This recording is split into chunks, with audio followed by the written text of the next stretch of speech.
Isado talaga ang chemical abono. Ang katapat lang nito. Kasi nga kung walang abono, yung nutrient ng lupa ay hindi kayang tustusan ang kanyang pangangailangan. Hindi porket compost, organic compost, maganda na. Hindi po pwede. Kailangan talagang kanyang complete. Kaya mag-aani tayo ngayon sa gusto kasi ang bilis tumigas. 3 days lang na hindi natin siya dinalaw, kanyang kagad kadami ang kanyang bunga. Yan,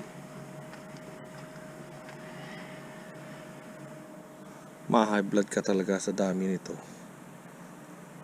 dahil sunod-sunod ang kanyang bunga.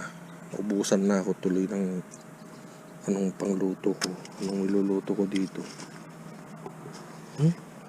Tanggalin natin ito.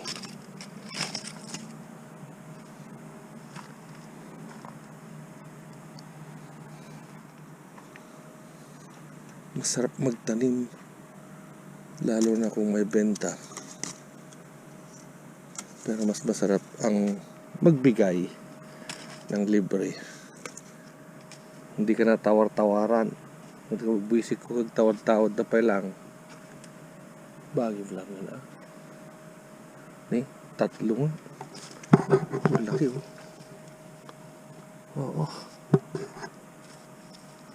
Paano natin ay yun. Ayan. Maganda-ganda, walang kinain ng uod.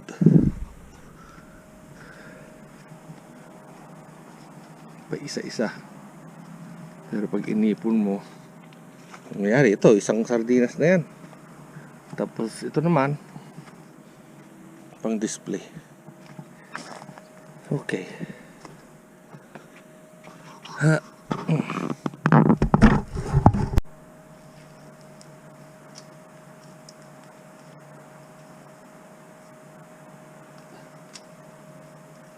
Ganda. Tsamba. Meron namang 5. Aanin natin yung 5. 5 upo. Tapos siguro mga 2 araw. Ito naman. Yun. Thank you Lord sa madaming biyaya. Ang nakakatuwang malunggay, ngayon lang ako nakapagpabunga ng ganito. Pero yung isa wala pa rin, hanggang forma lang. Pero ito grabe oh. Kaya tikpan natin ngayon kung gaano siya kasarap. Kasi 5 pirasong malunggay, $7 na yata. Kaya swerte kayo dyan sa Pinas, yung masisipag dahil libre lang ang malunggay nyo. Dito ay ulusak, tanangin at marunggay, at saka mahirap magpalaki dahil nga ito ay isang tropical fruit, or I would say tropical vegetable. Yan, unang tikim. Balatong. Dalawin naman natin yung mga ating alagad. Ano naman ang problema mo dyan? Bakit nagganyan ka?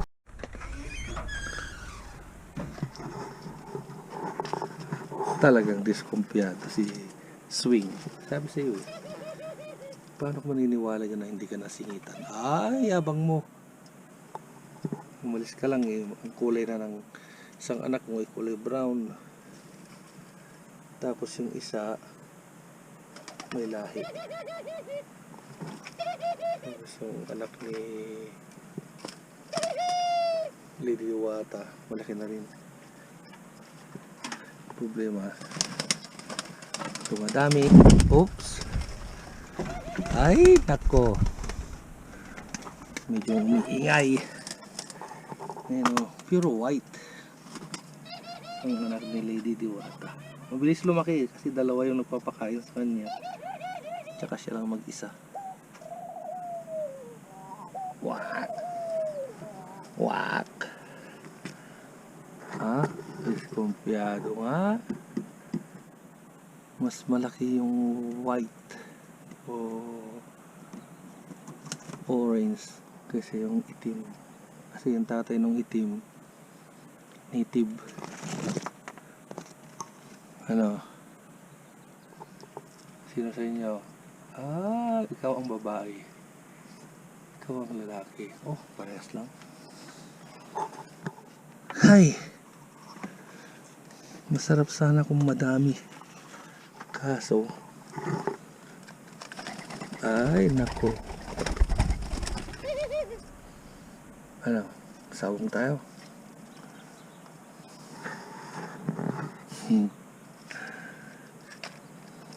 Yan ang isa sa mga stress reliever natin. Kahit bawal.